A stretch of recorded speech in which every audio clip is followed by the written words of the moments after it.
یہ وہ لوگ ہیں جو عیش پرست ہیں.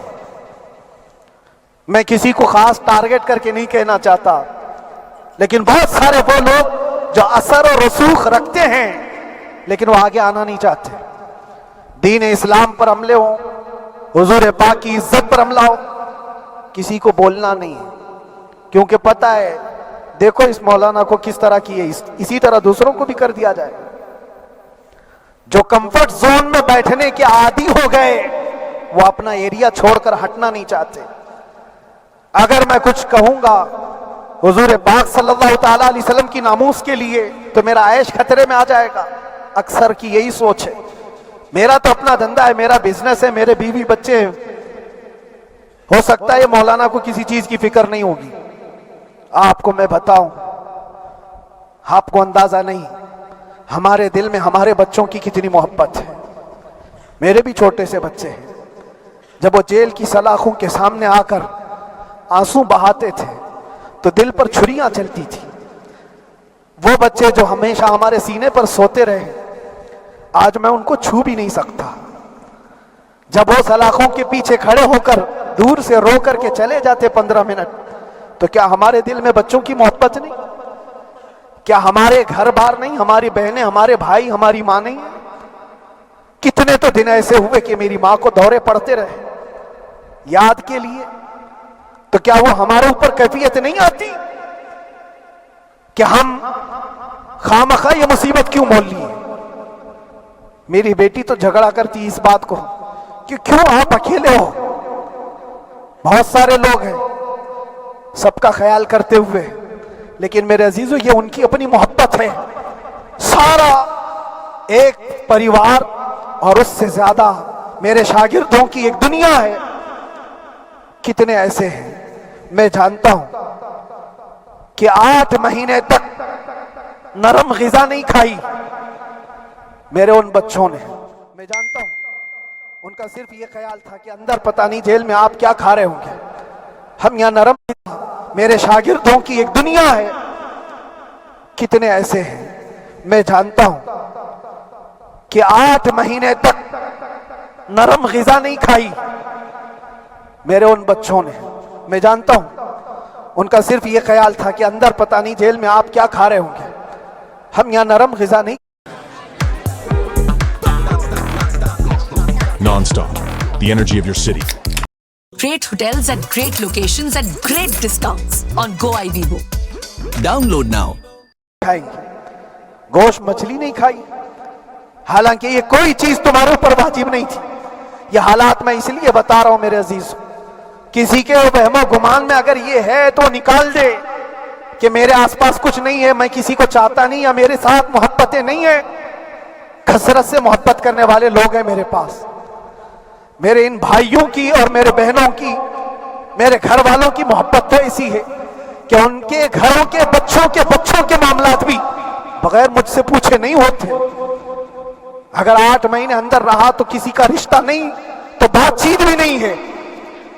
رشتہ نہیں ہوگا جب تک یہ نہ آئے، سارے کام ڈیپینڈ. لیکن یہ سب چیزیں ایک، مجھے بھی ان تمام چیزوں کا احساس، لیکن یہ سب چیزیں ایک طرف، میرے مصطفیٰ کی عزت اپنی طرف.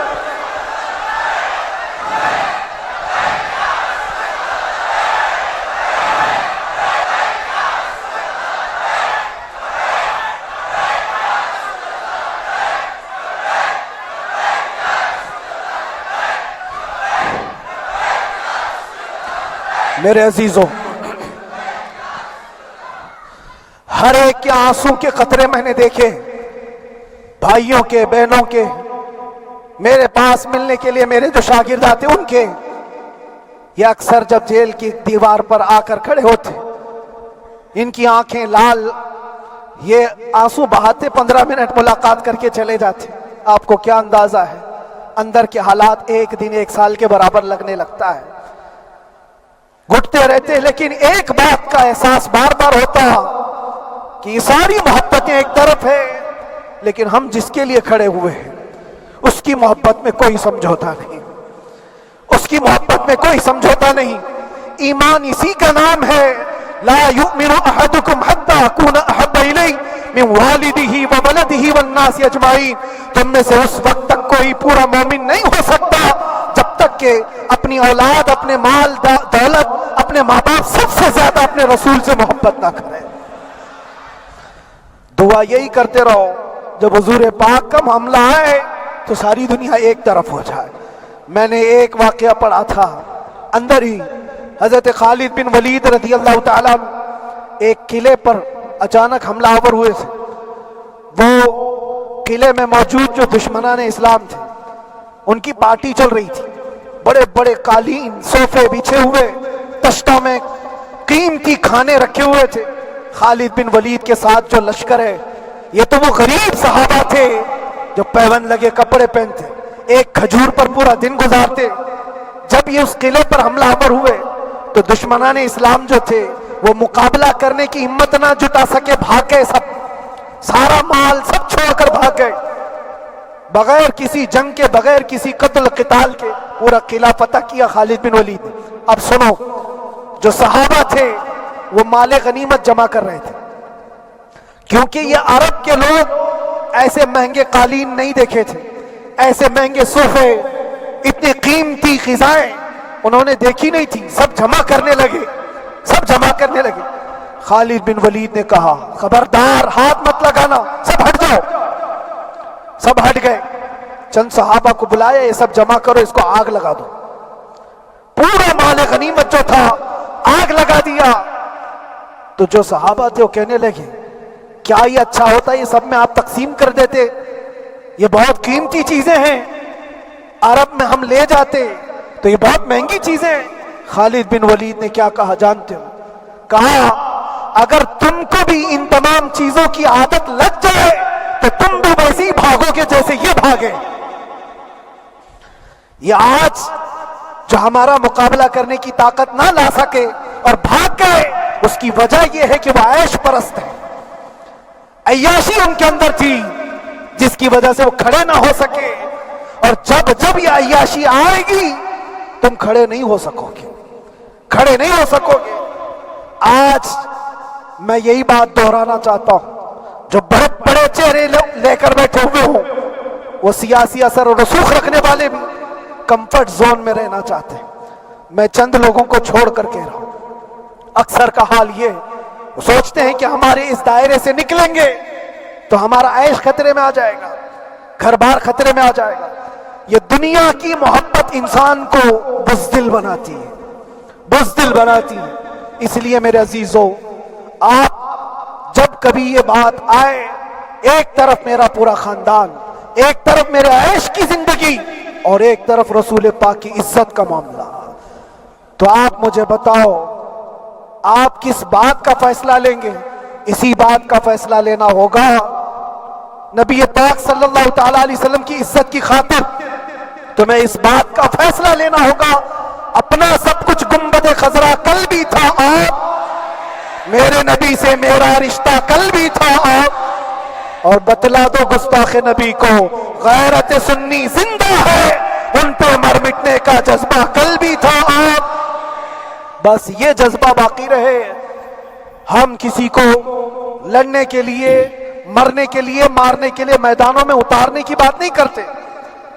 میں اکثر اپنی تقریروں میں کہا کرتا ہوں، یا آپ سے پہلے بھی کیا، اگرچہ میری تقریروں کو ڈائیورٹ کیا جاتا ہے، آج بھی بہت لوگ ہوں گے، بلکہ آج مدن پورہ کا یہ پہلا جمعہ ہے، مجھے اندازہ ہے پورا ہندوستان نہیں باہر بھی سب کی نظریں اس پار ہیں کہ آنے کے بعد یہ کیا بولتا ہے، آنے کے بعد یہ کیا بولتا ہے۔ سب اسی انتظار میں ہیں۔ میں سب کو ایک ہی میسج دوں گا، آنے کے بعد وہی بولے گا جو پہلے بولتا تھا۔